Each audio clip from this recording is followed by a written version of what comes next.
ਇਹ ਹਫ਼ਤਾਵਾਰ ਬਾਈਬਲ ਦਾ ਦਰਸੀਵਾਸ Plainfield Christian Science Church Independent ਵੱਲੋਂ ਹੈ, ਜਿਹੜਾ ਨਿਊ ਜਰਜ਼ੀ ਅਮਰੀਕਾ ਵਿੱਚ ਹੈ। ਹੋਰ ਮਾਲੂਮਾਤ ਲਈ ਤੁਸੀਂ ਸਾਡੀ ਵੈਬਸਾਈਟ ਵੇਖੋ www.plainfieldcs.com। ਇਹ ਸਬਕ 10 ਨਵੰਬਰ 2019 ਐਤਵਾਰ ਦੇ ਦਿਨ ਹਫ਼ਤੇ ਦੇ ਅਖੀਰ ਤੇ ਤੁਹਾਡੇ ਪੜ੍ਹਨ ਲਈ ਤਿਆਰ ਕੀਤਾ ਗਿਆ ਹੈ। ਮਜ਼ਮੂਨ: ਆਦਮ ਤੇ ਪਾਪੀ ਇਨਸਾਨ। ਸੁਨਹਿਰੀ ਮਤਨ: ਇਸਤਸਨਾ। ਤੂੰ ਖੁਦਾਵੰਦ ਆਪਣੇ ਰੱਬ ਦੇ ਸਾਹਮਣੇ ਕਾਮਲ ਰਹੀਂ। ਜਵਾਬੀ ਪੜ੍ਹਾਈ। ਜ਼ਬੂਰ: ਰੱਬ ਉੱਤੇ ਭਰੋਸਾ ਕਰ ਤੇ ਨੇਕੀ ਕਰ, ਮੁਲਕ ਵਿੱਚ ਵਸਦਾ ਰਹਿ ਤੇ ਉਹਦੀ ਵਫਾਦਾਰੀ ਨਾਲ ਪਰਵਰਿਸ਼ ਪਾ। ਰੱਬ ਵਿੱਚ ਖੁਸ਼ ਰਹਿ ਤੇ ਉਹ ਤੇਰੇ ਦਿਲ ਦੀਆਂ ਮੁਰਾਦਾਂ ਪੂਰੀਆਂ ਕਰੇਗਾ।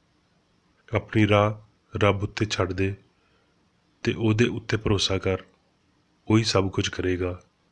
ਉਹ ਤੇਰੀ ਰਾਸਤਬਾਜ਼ੀ ਨੂੰ ਲੋ ਵਾਂਗਰ ਤੇ ਤੇਰੇ ਹੱਕ ਨੂੰ ਦੁਪਹਿਰ ਵਾਂਗਰ ਰੌਸ਼ਨ ਕਰੇਗਾ। ਕਮਾਲ ਲੋਕਾਂ ਦੇ ਦਿਹਾੜਿਆਂ ਨੂੰ ਰੱਬ ਜਾਣਦਾ ਹੈ, ਉਹਨਾਂ ਦੀ ਮਿਰਾਸ ਹਮੇਸ਼ਾ ਲਈ ਹੋਵੇਗੀ। ਉਹ ਆਫਤ ਦੇ ਵੇਲੇ ਸ਼ਰਮਿੰਦਾ ਨਾ ਹੋਣਗੇ ਤੇ ਕਾਲ ਦੇ ਦਿਹਾੜਿਆਂ ਵਿੱਚ ਰੱਜੇ ਰਹਿਣਗੇ। ਇਨਸਾਨ ਦੀਆਂ ਰਵਸ਼ਾਂ ਰੱਬ ਵੱਲੋਂ ਕਾਇਮ ਨੇ ਤੇ ਉਹ ਉਹਦੀ ਰਾਹ ਤੋਂ ਖੁਸ਼ ਹੈ। ਕਾਮਲ ਬੰਦੇ ਵੱਲ ਨਜ਼ਰ ਕਰ ਤੇ ਉਸ ਰਾਸਤਬਾਜ਼ ਬੰਦੇ ਨੂੰ ਵੇਖ, ਕਿਉਂ ਜੇ ਸੁਲ੍ਹਾ ਦਾ ਯਾਰ ਬੰਦੇ ਲਈ ਅਜਰ ਹੈ। ਦਰਸੀਵਾਜ਼ ਬਾਈਬਲ ਵਿੱਚੋਂ ਸੈਮੂਅਲ: ਰੱਬ ਮੇਰਾ ਮਜ਼ਬੂਤ ਕਲਾ ਹੈ, ਉਹ ਆਪਣੀ ਰਾਹ ਵਿੱਚ ਕਾਮਲ ਬੰਦੇ ਦੀ ਰਹਿਨੁਮਾਈ ਕਰਦਾ ਹੈ। ਪੈਦਾਇਸ਼: ਤੇ ਖੁਦਾਵੰਦ ਨੇ ਉਸ ਸਭ ਉੱਤੇ ਜੋ ਕੁਝ ਉਹਨੇ ਬਣਾਇਆ ਸੀ ਨਜ਼ਰ ਕੀਤੀ ਤੇ ਵੇਖਿਆ ਭਈ ਬਹੁਤ ਚੰਗਾ ਹੈ। ਜ਼ਬੂਰ: ਹੈ ਖੁਦਾਵੰਦ ਤੇਰੀਆਂ ਸਨਅਤਾਂ ਕਿੰਨੀਆਂ ਬੇਸ਼ੁਮਾਰ ਨੇ, ਤੂੰ ਸਭ ਕੁਝ ਹਿਕਮਤ ਨਾਲ ਬਣਾਇਆ, ਧਰਤੀ ਤੇਰੀਆਂ ਮਖਲੂਕਾਂ ਨਾਲ ਮਾਮੂਰ ਏ।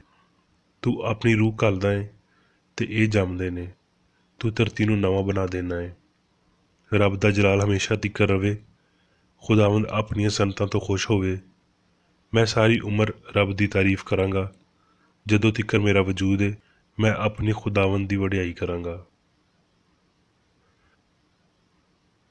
ਪੈਦਾਇਸ਼: ਬਲਕਿ ਧਰਤੀ ਵਿੱਚੋਂ ਕੋਰ ਉੱਠਦੀ ਸੀ ਤੇ ਪੂਰੀ ਧਰਤੀ ਨੂੰ ਸੈਰਾਬ ਕਰਦੀ ਸੀ, ਤੇ ਖੁਦਾਵੰਦ ਰੱਬ ਨੇ ਧਰਤੀ ਦੀ ਮਿੱਟੀ ਨਾਲ ਇਨਸਾਨ ਨੂੰ ਬਣਾਇਆ ਤੇ ਉਹਦੇ ਨਥਨਿਆਂ ਵਿੱਚ ਹਯਾਤੀ ਦਾ ਦਮ ਫੂਕਿਆ ਤੇ ਇਨਸਾਨ ਜਿਉਂਦੀ ਜਿੰਦ ਹੋਇਆ। ਤੇ ਖੁਦਾਵੰਦ ਰੱਬ ਨੇ ਆਦਮ ਨੂੰ ਹੁਕਮ ਦਿੱਤਾ ਤੇ ਆਖਿਆ ਭਈ ਤੂੰ ਬਾਗ ਦੇ ਹਰ ਰੁੱਖ ਦਾ ਫਲ ਬੇਰੋਕ ਟੋਕ ਖਾ ਸਕਦਾ ਹੈ, ਪਰ ਨੇਕੀ ਤੇ ਬਦੀ ਦੀ ਪਛਾਣ ਦੇ ਰੁੱਖ ਦਾ ਫਲ ਕਦੀ ਨਾ ਖਾਈਂ, ਕਿਉਂ ਜੇ ਜਿਸ ਦਿਨ ਤੂੰ ਉਹਦੇ ਵਿੱਚੋਂ ਖਾਧਾ ਤੂੰ ਮਰਿਆ। ਪੈਦਾਇਸ਼: ਸੱਪ ਸਾਰੇ ਦਸ਼ਤੀ ਜਾਨਵਰਾਂ ਵਿੱਚੋਂ ਜਿਨ੍ਹਾਂ ਨੂੰ ਖੁਦਾਵੰਦ ਰੱਬ ਨੇ ਬਣਾਇਆ ਸੀ ਚਲਾਕ ਸੀ। ਤੇ ਉਹਨੇ ਬੁੱਢੀ ਨੂੰ ਆਖਿਆ ਕਿ ਸੱਚੀ ਰੱਬ ਨੇ ਆਖਿਆ ਹੈ ਭਈ ਬਾਗ ਦੇ ਕਿਸੇ ਰੁੱਖ ਦਾ ਫਲ ਤੁਸੀਂ ਨਾ ਖਾਇਓ। ਬੁੱਢੀ ਨੇ ਸੱਪ ਨੂੰ ਆਖਿਆ, ਬਾਗ ਦੇ ਹਰ ਰੁੱਖ ਦਾ ਫਲ ਤੇ ਅਸੀਂ ਖਾਂਦੇ ਹਾਂ, ਪਰ ਜਿਹੜਾ ਰੁੱਖ ਬਾਗ ਦੇ ਵਿਚਾਲੇ ਆ ਉਹਦੇ ਫਲ ਦੇ ਬਾਰੇ ਰੱਬ ਨੇ ਆਖਿਆ ਭਈ ਤੁਸੀਂ ਨਾ ਤੇ ਉਹਨੂੰ ਖਾਇਓ ਨਾ ਛੂਇਓ, ਨਹੀਂ ਤੇ ਮਰ ਜਾਓਗੇ। ਤਦ ਸੱਪ ਨੇ ਬੁੱਢੀ ਨੂੰ ਆਖਿਆ, ਤੁਸੀਂ ਬਿਲਕੁਲ ਨਹੀਂ ਮਰੋਗੇ, ਬਲਕਿ ਰੱਬ ਜਾਣਦਾ ਹੈ ਭਈ ਜਿਸ ਦਿਨ ਤੁਸੀਂ ਉਹਦੇ ਵਿੱਚੋਂ ਖਾਓਗੇ ਤੁਹਾਡੀਆਂ ਅੱਖੀਆਂ ਖੁੱਲ੍ਹ ਜਾਣਗੀਆਂ ਤੇ ਤੁਸੀਂ ਰੱਬ ਵਾਂਗਰ ਨੇਕੀ ਤੇ ਬਦੀ ਨੂੰ ਜਾਣਨ ਵਾਲੇ ਬਣ ਜਾਓਗੇ। ਬੁੱਢੀ ਨੇ ਜਦੋਂ ਵੇਖਿਆ ਭਈ ਉਹ ਰੁੱਖ ਖਾਣ ਨੂੰ ਚੰਗਾ ਤੇ ਅੱਖੀਆਂ ਨੂੰ ਖੁਸ਼ਨੁਮਾ ਲੱਗਦਾ ਹੈ ਤੇ ਸਿਆਣ ਦੇਣ ਨੂੰ ਵਾਹਵਾ ਹੈ, ਤੇ ਉਹਦੇ ਫਲ ਵਿੱਚੋਂ ਲਿਆ ਤੇ ਆਪਣੇ ਬੰਦੇ ਨੂੰ ਵੀ ਦਿੱਤਾ ਤੇ ਉਹਨੇ ਖਾਧਾ। ਤਦ ਖੁਦਾਵੰਦ ਨੇ ਬੁੱਢੀ ਨੂੰ ਆਖਿਆ, ਤੂੰ ਇਹ ਕੀ ਕੀਤਾ? ਬੁੱਢੀ ਨੇ ਆਖਿਆ, ਸੱਪ ਨੇ ਮੈਨੂੰ ਵਰਗਲਾਇਆ ਤੇ ਮੈਂ ਖਾਧਾ। ਤੇ ਆਦਮ ਨੂੰ ਉਹਨੇ ਆਖਿਆ ਭਈ ਕਿਉਂ ਜੇ ਤੂੰ ਆਪਣੀ ਬੁੱਢੀ ਦੀ ਗੱਲ ਮੰਨੀ ਤੇ ਉਸ ਰੁੱਖ ਦਾ ਫਲ ਖਾਧਾ ਜਿਹਦੇ ਬਾਰੇ ਮੈਂ ਤੈਨੂੰ ਹੁਕਮ ਦਿੱਤਾ ਸੀ ਭਈ ਨਾ ਉਹਨੂੰ ਖਾਈਂ। ਇਸ ਲਈ ਧਰਤੀ ਤੇਰੇ ਪਾਰੋਂ ਲਾਹਨਤੀ ਹੋਈ, ਮੁਸ਼ੱਕਤ ਦੇ ਨਾਲ ਤੂੰ ਸਾਰੀ ਉਮਰ ਉਹਦੀ ਪੈਦਾਵਾਰ ਖਾਵੇਂਗਾ।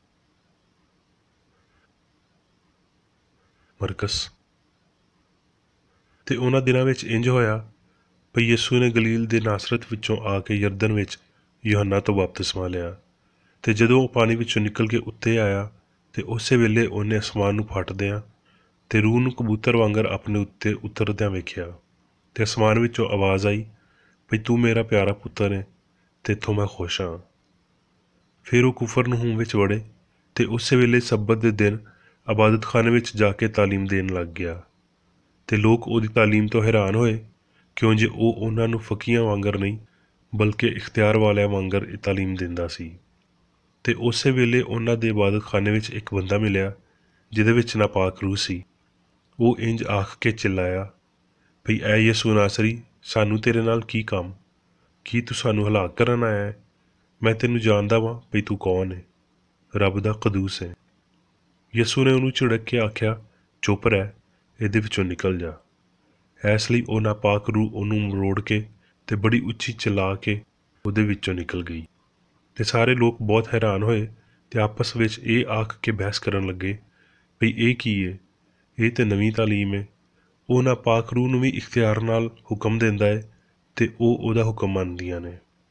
ਤੇ ਉਸੇ ਵੇਲੇ ਉਹਦੀ ਮਸ਼ਹੂਰੀ ਗਲੀਲ ਦੇ ਸਾਰੇ ਆਲੇ ਦੁਆਲੇ ਫੈਲ ਗਈ ਤੇ ਉਹਨੇ ਬਥੇਰਿਆਂ ਨੂੰ ਜਿਹੜੇ ਵੱਖਰੀਆਂ ਵੱਖਰੀਆਂ ਬਿਮਾਰੀਆਂ ਵਿੱਚ ਫਸੇ ਸੀ ਚੰਗਾ ਕੀਤਾ ਤੇ ਬਹੁਤ ਸਾਰੀਆਂ ਬਦਰੂਆਂ ਨੂੰ ਕੱਢਿਆ। ਯੋਹੰਨਾ। ਯਿਸੂ ਨੇ ਇਹ ਗੱਲਾਂ ਆਖੀਆਂ ਤੇ ਆਪਣੀਆਂ ਅੱਖੀਆਂ ਅਸਮਾਨ ਵੱਲ ਚੁੱਕ ਕੇ ਆਖਿਆ, ਐ ਬਾਪ, ਉਹ ਵੇਲਾ ਆ ਗਿਆ ਹੈ। ਆਪਣੇ ਪੁੱਤਰ ਦਾ ਜਲਾਲ ਜ਼ਾਹਿਰ ਕਰ ਤਾਂ ਜੋ ਪੁੱਤਰ ਵੀ ਤੇਰਾ ਜਲਾਲ ਜ਼ਾਹਿਰ ਕਰੇ। ਇਸ ਲਈ ਤੂੰ ਉਹਨੂੰ ਹਰ ਬਸ਼ਰ ਉੱਤੇ ਇਖਤਿਆਰ ਦਿੱਤਾ ਹੈ ਤਾਂ ਜੋ ਜਿਨ੍ਹਾਂ ਨੂੰ ਤੂੰ ਉਹਨੂੰ ਬਖਸ਼ਿਆ ਹੈ ਉਹਨਾਂ ਸਾਰਿਆਂ ਨੂੰ ਹਮੇਸ਼ਾ ਦੀ ਹਯਾਤੀ ਦੇਵੇ। ਤੇ ਹਮੇਸ਼ਾ ਦੀ ਹਯਾਤੀ ਇਹ ਹੈ ਭਈ ਉਹ ਤੈਨੂੰ ਖੁਦਾਏ ਵਾਹਦ ਤੇ ਸੱਚੇ ਨੂੰ ਤੇ ਖੁਦਾਵੰਦ ਯਿਸੂ ਮਸੀਹ ਨੂੰ ਜਿਹਨੂੰ ਤੂੰ ਘੱਲਿਆ ਹੈ ਜਾਣਨ। ਮੈਂ ਤੇਰਾ ਕਲਾਮ ਉਹਨਾਂ ਨੂੰ ਪਹੁੰਚਾ ਦਿੱਤਾ ਹੈ ਤੇ ਜੱਗ ਨੇ ਉਹਨਾਂ ਨਾਲ ਅਦਾਵਤ ਰੱਖੀ, ਇਸ ਲਈ ਵੀ ਜਿਵੇਂ ਮੈਂ ਜੱਗਦਾ ਨਹੀਂ ਉਹ ਵੀ ਜੱਗਦੇ ਨਹੀਂ। ਮੈਂ ਇਹ ਦਰਖਾਸਤ ਨਹੀਂ ਕਰਦਾ ਵੀ ਤੂੰ ਉਹਨਾਂ ਨੂੰ ਜੱਗ ਵਿੱਚੋਂ ਚੁੱਕ ਲੈ, ਬਲਕਿ ਇਹ ਭਈ ਉਸ ਸਰੀਰ ਤੋਂ ਉਹਨਾਂ ਨੂੰ ਬਚਾ ਕੇ ਰੱਖ। ਜਿਵੇਂ ਮੈਂ ਜੱਗਦਾ ਨਹੀਂ ਉਹ ਵੀ ਜੱਗਦੇ ਨਹੀਂ। ਉਹਨਾਂ ਨੂੰ ਸੱਚਾਈ ਦੇ ਰਾਹੀਂ ਪਾਕ ਕਰ, ਤੇਰਾ ਕਲਾਮ ਸੱਚਾਈ ਹੈ। ਜਿਵੇਂ ਤੂੰ ਮੈਨੂੰ ਜੱਗ ਵਿੱਚ ਘੱਲਿਆ ਉਸੇ ਤਰ੍ਹਾਂ ਮੈਂ ਵੀ ਉਹਨਾਂ ਨੂੰ ਜੱਗ ਵਿੱਚ ਘੱਲਿਆ ਤੇ ਉਹਨਾਂ ਦੇ ਪਾਰੋਂ ਮੈਂ ਆਪਣੇ ਆਪ ਨੂੰ ਪਾਕ ਕਰਦਾ ਵਾਂ ਤਾਂ ਜੋ ਉਹ ਵੀ ਸੱਚਾਈ ਦੇ ਰਾਹੀਂ ਪਾਕ ਕੀਤੇ ਜਾਣ। ਮੈਂ ਬਸ ਇਹਨਾਂ ਲਈ ਹੀ ਦਰਖਾਸਤ ਨਹੀਂ ਕਰਦਾ ਬਲਕਿ ਉਹਨਾਂ ਲਈ ਵੀ ਜਿਹੜੇ ਇਹਨਾਂ ਦੇ ਕਲਾਮ ਦੇ ਰਾਹੀਂ ਮੇਰੇ ਉੱਤੇ ਈਮਾਨ ਲਿਆਉਣਗੇ। ਤੇ ਉਹ ਜਲਾਲ ਜਿਹੜਾ ਤੂੰ ਮੈਨੂੰ ਦਿੱਤਾ ਹੈ ਮੈਂ ਉਹਨਾਂ ਨੂੰ ਦਿੱਤਾ ਹੈ ਤਾਂ ਜੋ ਉਹ ਇੱਕ ਹੋਣ ਜਿਵੇਂ ਅਸੀਂ ਇੱਕ ਹਾਂ। ਮੈਂ ਉਹਨਾਂ ਵਿੱਚ ਤੇ ਤੂੰ ਮੇਰੇ ਵਿੱਚ, ਤਾਂ ਜੋ ਉਹ ਕਾਮਲ ਹੋ ਕੇ ਇੱਕ ਹੋ ਜਾਣ ਤੇ ਜੱਗ ਜਾਣੇ ਭਈ ਤੂੰ ਹੀ ਮੈਨੂੰ ਘੱਲਿਆ ਹੈ ਤੇ ਜਿਵੇਂ ਤੂੰ ਮੇਰੇ ਨਾਲ ਮੁਹੱਬਤ ਰੱਖੀ। ਅਬਰਾਨੀਓ। ਹੁਣ ਰੱਬ ਸਕੂਨ ਦਾ ਚਸ਼ਮਾ ਜਿਹੜਾ ਭੇਡਾਂ ਦੇ ਵੱਡੇ ਚਰਵਾਹੇ ਯਾਨੀ ਸਾਡੇ ਖੁਦਾਵੰਦ ਯਿਸੂ ਮਸੀਹ ਨੂੰ ਹਮੇਸ਼ਾ ਦੇ ਅਹਿਦ ਦੇ ਖੂਨ ਦੇ ਪਾਰੋਂ ਮੁਰਦਿਆਂ ਵਿੱਚੋਂ ਜ਼ਿੰਦਾ ਕਰਕੇ ਚੁੱਕ ਲਿਆਇਆ, ਤੁਹਾਨੂੰ ਹਰ ਇੱਕ ਗੱਲ ਵਿੱਚ ਕਾਮਲ ਕਰੇ ਤਾਂ ਜੋ ਤੁਸੀਂ ਉਹਦੀ ਮਰਜ਼ੀ ਨੂੰ ਪੂਰਾ ਕਰੋ ਤੇ ਜੋ ਕੁਝ ਉਹਦੇ ਨੇੜੇ ਪਸੰਦੀਦਾ ਹੈ ਯਿਸੂ ਮਸੀਹ ਦੇ ਰਾਹੀਂ ਸਾਡੇ ਵਿੱਚ ਪੈਦਾ ਕਰੇ, ਜਿਹਦੀ ਵਡਿਆਈ ਹਮੇਸ਼ਾ ਤੀਕਰ ਹੁੰਦੀ ਰਹੇ।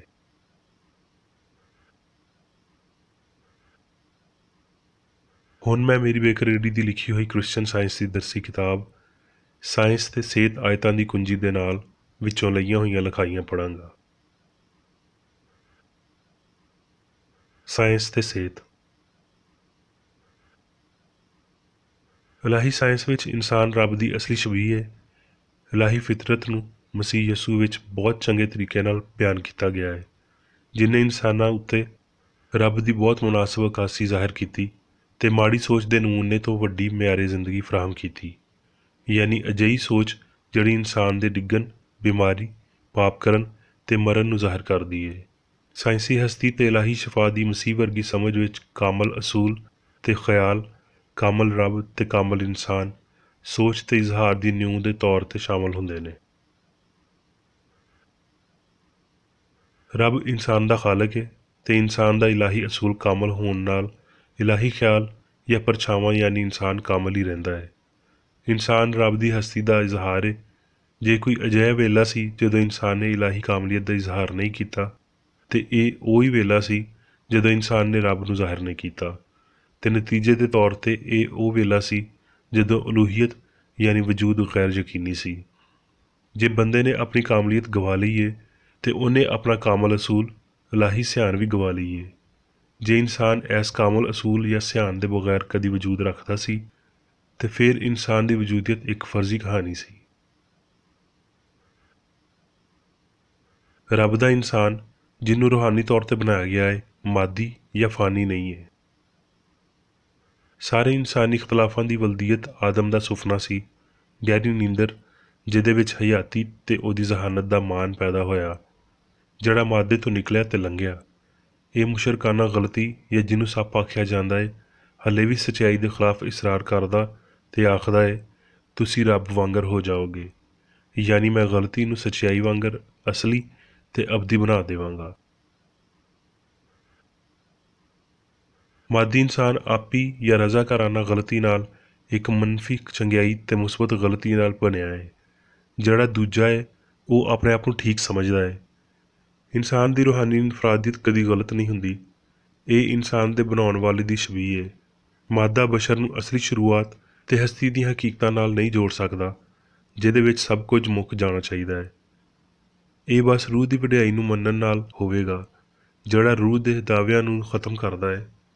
ਭਈ ਬਸ਼ਰ ਫਾਨੀਅਤ ਨੂੰ ਮੁਕਾ ਦੇਣ ਤੇ ਕਿਸੇ ਮਜ਼ਬੂਤ ਰੂਹਾਨੀ ਤਾਲੁਕ ਨੂੰ ਲੱਭਣ, ਜਿਹੜਾ ਇਨਸਾਨ ਨੂੰ ਹਮੇਸ਼ਾ ਲਈ ਆਪਣੇ ਬਣਾਉਣ ਵਾਲੇ ਵੱਲੋਂ ਲਾਜ਼ਮੀ ਇਲਾਹੀ ਛਬੀ ਵਿੱਚ ਕਾਇਮ ਰੱਖਦਾ ਹੈ। ਮਾਦੇ ਵਿੱਚ ਕੋਈ ਵਿਰਾਸਤੀ ਕੁਵਤ ਨਹੀਂ ਹੈ, ਕਿਉਂਕਿ ਜੋ ਕੁਝ ਵੀ ਮਾਦੀ ਹੈ ਉਹ ਬਸ ਮਾਦੀ ਇਨਸਾਨੀ ਫਾਨੀ ਖਿਆਲ ਹੈ, ਜਿਹੜਾ ਹਮੇਸ਼ਾ ਆਪਣੇ ਆਪ ਉੱਤੇ ਗਲਤ ਤਰੀਕੇ ਨਾਲ ਹੀ ਹਕੂਮਤ ਕਰਦਾ ਹੈ। ਸੱਚਾਈ ਲਾਫਾਨੀ ਸਿਆਣ ਦੀ ਜ਼ਹਾਨਤ ਹੈ, ਗਲਤੀ ਫਾਨੀ ਸਿਆਣ ਦੀ ਬਸ ਨਾਂ ਦੀ ਹੀ ਜ਼ਹਾਨਤ ਹੈ।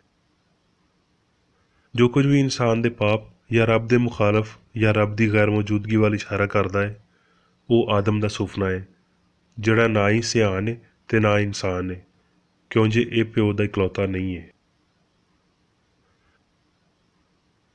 ਫਾਨੀ ਬਸ਼ਰ ਰੱਬ ਦੇ ਸੁੱਟੇ ਹੋਏ ਪੁੱਤਰ ਨਹੀਂ, ਉਹ ਕਦੀ ਵੀ ਹਸਤੀ ਦੀ ਕਾਮਲ ਹਾਲਤ ਵਿੱਚ ਨਹੀਂ ਸੀ, ਜਿਹਨੂੰ ਬਾਅਦ ਵਿੱਚ ਦੁਬਾਰਾ ਹਾਸਲ ਕੀਤਾ ਜਾ ਸਕਦਾ ਹੈ। ਫਾਨੀ ਤਾਰੀਖ ਦੇ ਸ਼ੁਰੂ ਤੋਂ ਉਹਨਾਂ ਨੇ ਬਦੀ ਵਿੱਚ ਹਾਲਤ ਫੜੀ ਤੇ ਪਾਪ ਵਿੱਚ ਆਪਣੀ ਮਾਂ ਦੇ ਢਿੱਡ ਵਿੱਚ ਆਏ। ਕੀ ਇਨਸਾਨ ਦੇ ਬਾਰੇ ਬਸੀਰਤ ਤੇ ਸ਼ੁਰੂ ਉਸ ਗਹਿਰੀ ਨੀਂਦਰ ਤੋਂ ਆਉਂਦੇ ਨੇ ਜਿਹੜੀ ਆਦਮ ਉੱਤੇ ਛਾਈ ਸੀ। ਨੀਂਦਰ ਹਨੇਰਾ ਹੈ, ਪਰ ਰੱਬ ਦਾ ਤਖਲੀਕੀ ਫਰਮਾਨ ਇਹ ਸੀ, ਲੋ ਹੋਵੇ। ਨੀਂਦਰ ਵਿੱਚ ਵਜ੍ਹਾ ਤੇ ਅਸਰ ਬਸ ਭਰਮ ਨੇ, ਉਹ ਕੁਝ ਵਿਖਾਈ ਦਿੰਦੇ ਨੇ ਪਰ ਹੁੰਦੇ ਨਹੀਂ। ਬਦਕਾਰੀ ਤੇ ਸੁਫਨਾ ਨਾ ਕਿ ਅਸਲੀਅਤਾਂ ਨੀਂਦਰ ਨਾਲ ਆਉਂਦੇ ਨੇ। ਇੱਥੇ ਤਿੱਕਰ ਭਈ ਆਦਮ ਦਾ ਯਕੀਨ ਵੀ ਇੰਝ ਹੀ ਸੀ, ਜਿਹਦੇ ਮੁਤਾਬਕ ਫਾਨੀ ਤੇ ਮਾਦੀ ਹਯਾਤੀ ਸੁਫਨਾ ਹੈ। ਯਹੋਵਾ ਨੇ ਇਹ ਐਲਾਨ ਕੀਤਾ ਭਈ ਧਰਤੀ ਮਲਾਊਨ ਸੀ ਤੇ ਇਸ ਧਰਤੀ ਜਾਂ ਮਾਦੇ ਤੋਂ ਆਦਮ ਨੇ ਜਨਮ ਲਿਆ। ਫਿਰ ਵੀ ਰੱਬ ਨੇ ਇਨਸਾਨ ਦੀ ਖਾਤਰ ਧਰਤੀ ਨੂੰ ਬਰਕਤ ਦਿੱਤੀ। ਇਹਦੇ ਬਾਅਦ ਇਹ ਗੱਲ ਸਾਹਮਣੇ ਆਈ ਭਈ ਆਦਮ ਉਹ ਮਿਸਾਲੀ ਇਨਸਾਨ ਨਹੀਂ ਸੀ ਜਿਹਦੇ ਪਰ ਉਹ ਧਰਤੀ ਨੂੰ ਬਰਕਤ ਦਿੱਤੀ ਗਈ ਸੀ। ਮਿਸਾਲੀ ਇਨਸਾਨ ਆਪਣੇ ਵੇਲੇ ਉੱਤੇ ਜ਼ਾਹਿਰ ਕੀਤਾ ਗਿਆ ਤੇ ਉਹਨੂੰ ਯਿਸੂ ਮਸੀਹ ਦੇ ਤੌਰ ਤੇ ਜਾਣਿਆ ਜਾਂਦਾ ਸੀ। ਯਿਸੂ ਇੱਕ ਕੰਵਾਰੀ ਦਾ ਪੁੱਤਰ ਸੀ। ਉਹਨੂੰ ਰੱਬ ਦਾ ਕਲਾਮ ਸੁਣਾਉਣ ਲਈ ਤੇ ਇੱਕ ਅਜਿਹੀ ਸ਼ਕਲ ਵਿੱਚ ਇਨਸਾਨ ਉੱਤੇ ਜ਼ਾਹਿਰ ਹੋਣ ਲਈ ਚੁਣਿਆ ਗਿਆ ਸੀ, ਜਿਹਨੂੰ ਉਹ ਸਮਝ ਸਕਦੇ ਤੇ ਇਹਦੇ ਨਾਲ ਨਾਲ ਉਹਦੀ ਸਮਝ ਪਾ ਸਕਦੇ। ਉਹਨੇ ਅਲੂਹੀਅਤ ਦੀ ਆਲਾ ਕਿਸਮ ਜ਼ਾਹਿਰ ਕੀਤੀ, ਜਿਹਨੂੰ ਇੱਕ ਜਿਸਮਾਨੀ ਸ਼ਕਲ ਹੀ ਉਸ ਦੌਰ ਵਿੱਚ ਜ਼ਾਹਿਰ ਕਰ ਸਕਦੀ ਸੀ। ਇੱਕ ਅਸਲੀ ਤੇ ਮਿਸਾਲੀ ਇਨਸਾਨ ਵਿੱਚ ਜਿਸਮਾਨੀ ਅੰਸਰ ਦਾਖਲ ਨਹੀਂ ਹੋ ਸਕਦਾ। ਫਿਰ ਵੀ ਇਹ ਮਸੀਹ ਹੀ ਹੈ ਜਿਹੜਾ ਆਪਣੀ ਸੂਰਤ ਉੱਤੇ ਬਣਾਏ ਗਏ ਇਨਸਾਨ ਤੇ ਰੱਬ ਦੇ ਵਿਚਕਾਰ ਇਤਫਾਕ ਜਾਂ ਰੂਹਾਨੀ ਮੁਆਹਦੇ ਨੂੰ ਬਿਆਨ ਕਰਦਾ ਹੈ। ਇਲਾਹੀ ਖਿਤਾਬ ਯਿਸੂ ਵਾਂਗਰ ਮਸੀਹ ਕੋਈ ਨਾਂ ਨਹੀਂ ਹੈ। ਮਸੀਹ ਰੱਬ ਦੀ ਰੂਹਾਨੀ ਹਮੇਸ਼ਾ ਦੀ ਫਿਤਰਤ ਨੂੰ ਜ਼ਾਹਿਰ ਕਰਦਾ ਹੈ। ਇਹ ਨਾਮ ਮਸੀਹਾ ਲਈ ਦੂਜਾ ਲਫ਼ਜ਼ ਹੈ ਤੇ ਉਸ ਰੂਹਾਨੀਅਤ ਵੱਲ ਇਸ਼ਾਰਾ ਦਿੰਦਾ ਹੈ ਜਿਹੜੀ ਅਜਿਹੀ ਹਯਾਤੀ ਤੋਂ ਸਿਖਾਈ ਬਿਆਨ ਕੀਤੀ ਗਈ ਤੇ ਜ਼ਾਹਿਰ ਕੀਤੀ ਗਈ ਹੈ, ਜਿਹਦੇ ਲਈ ਮਸੀਹ ਯਿਸੂ ਮੁਜੱਸਮ ਹੋਇਆ ਸੀ।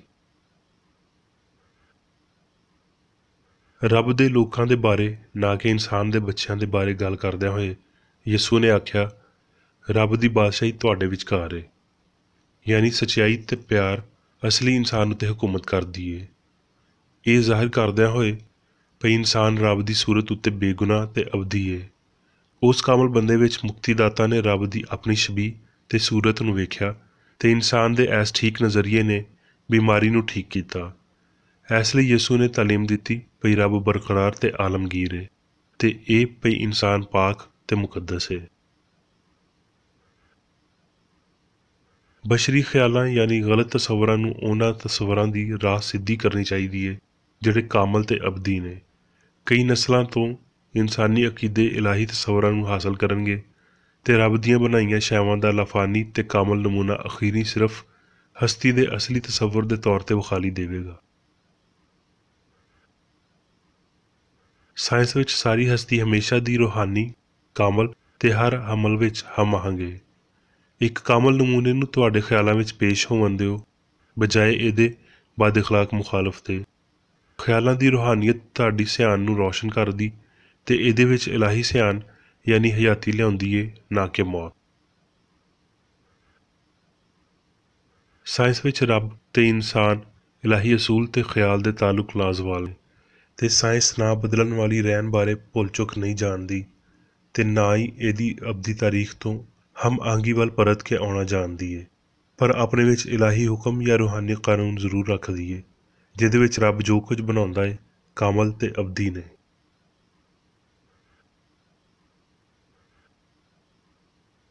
ਹੁਣ ਮੈਂ ਮੇਰੀ ਬੇਕਰ ਏਡੀ ਵੱਲੋਂ ਚਰਚ ਮੈਨੂਅਲ ਵਿੱਚ ਦਿੱਤੇ ਹੋਏ ਰੋਜ਼ਾਨਾ ਦੇ 3 ਫਰਜ਼ ਪੜਾਂਗਾ। ਰੋਜ਼ਾਨਾ ਦੀ ਦੁਆ। ਇਸ ਚਰਚ ਦੇ ਹਰ ਰੁਕਨ ਦਾ ਇਹ ਫਰਜ਼ ਏ ਭਈ ਉਹ ਹਰ ਰੋਜ਼ ਇਹ ਦੁਆ ਕਰੇ, ਤੇਰੀ ਬਾਦਸ਼ਾਹੀ ਆਵੇ, ਇਲਾਹੀ ਸੱਚਾਈ, ਹਯਾਤੀ ਤੇ ਪਿਆਰ ਦੀ ਸਲਤਨਤ ਮੇਰੇ ਅੰਦਰ ਕਾਇਮ ਹੋਵੇ ਤੇ ਸਾਰੇ ਪਾਪ ਮੈਥੋਂ ਨਿਕਲ ਜਾਣ ਤੇ ਤੇਰਾ ਕਲਾਮ ਸਾਰੇ ਇਨਸਾਨਾਂ ਦੇ ਪਿਆਰ ਨੂੰ ਵਧਾਵੇ ਤੇ ਉਹਨਾਂ ਉੱਤੇ ਹਕੂਮਤ ਕਰੇ। ਮਕਸਦਾਂ ਤੇ ਕੰਮਾਂ ਦਾ ਇੱਕ ਅਸੂਲ। ਨਾ ਕੋਈ ਮੁਖਾਲਫਤ ਤੇ ਨਾ ਕੋਈ ਜ਼ਾਤੀ ਤਾਲੁਕ ਮਾਦਰੀ ਚਰਚ ਦੇ ਕਿਸੇ ਰੁਕਨ ਦੇ ਮਕਸਦਾਂ ਜਾਂ ਕੰਮਾਂ ਉੱਤੇ ਅਸਰ ਕਰਨੇ ਚਾਹੀਦੇ ਨੇ। ਸਾਇੰਸ ਵਿੱਚ ਬਸ ਇਲਾਹੀ ਪਿਆਰ ਹੀ ਹਕੂਮਤ ਕਰਦਾ ਏ ਤੇ ਇੱਕ ਮਸੀਹੀ ਸਾਇੰਸਦਾਨ ਪਾਪ ਨੂੰ ਰੱਦ ਕਰਦਿਆਂ ਹੋਏ ਸੁੱਚੀ ਭਰਾਬੰਦੀ, ਖੈਰਾਤ ਪਸੰਦੀ ਤੇ ਮੁਆਫੀ ਨਾਲ ਪਿਆਰ ਦੀਆਂ ਮਿੱਠੀਆਂ ਸੱਚਾਈਆਂ ਦਾ ਪਰਛਾਵਾਂ ਬਣਦਾ ਹੈ। ਇਸ ਚਰਚ ਦੇ ਸਾਰੇ ਰੁਕਨਾਂ ਨੂੰ ਸਾਰੇ ਪਾਪਾਂ ਤੋਂ, ਗਲਤ ਤਰ੍ਹਾਂ ਦੀਆਂ ਪੇਸ਼ਨਗੋਈਆਂ, ਮੁਨਸਫੀਆਂ, ਮੁਜ਼ਮਤਾਂ, ਸਲਾਵਾਂ, ਗਲਤ ਅਸਰਾਂ ਨੂੰ ਲੈਣ ਤੇ ਗਲਤ ਅਸਰ ਦੇਣ ਤੋਂ ਆਜ਼ਾਦ ਰਹਿਣ ਲਈ ਹਰ ਰੋਜ਼ ਖਿਆਲ ਰੱਖਣਾ ਚਾਹੀਦਾ ਹੈ ਤੇ ਦੁਆ ਕਰਨੀ ਚਾਹੀਦੀ ਹੈ। ਫਰਜ਼ ਲਈ ਚੁਸਤੀ। ਇਸ ਚਰਚ ਦੇ ਹਰ ਰੁਕਨ ਦਾ ਇਹ ਫਰਜ਼ ਹੈ ਭਈ ਉਹ ਹਰ ਰੋਜ਼ ਜਾਰਿਹਾਨਾ ਜ਼ਹਨੀ ਸਲਾਵਾਂ ਦੇ ਖਿਲਾਫ ਆਪਣੇ ਆਪ ਨੂੰ ਤਿਆਰ ਰੱਖੇ ਤੇ ਰੱਬ, ਆਪਣੇ ਕਾਇਦ ਤੇ ਇਨਸਾਨਾਂ ਲਈ ਆਪਣੇ ਫਰਜ਼ਾਂ ਨੂੰ ਨਾ ਕਦੀ ਭੁੱਲੇ ਤੇ ਨਾ ਕਦੀ ਨਜ਼ਰਅੰਦਾਜ਼ ਕਰੇ। ਉਹਦੇ ਕੰਮਾਂ ਦੇ ਰਾਹੀਂ ਉਹਦਾ ਇਨਸਾਫ ਹੋਵੇਗਾ, ਉਹ ਬੇਕਸੂਰ ਜਾਂ ਕਸੂਰਵਾਰ ਹੋਵੇਗਾ।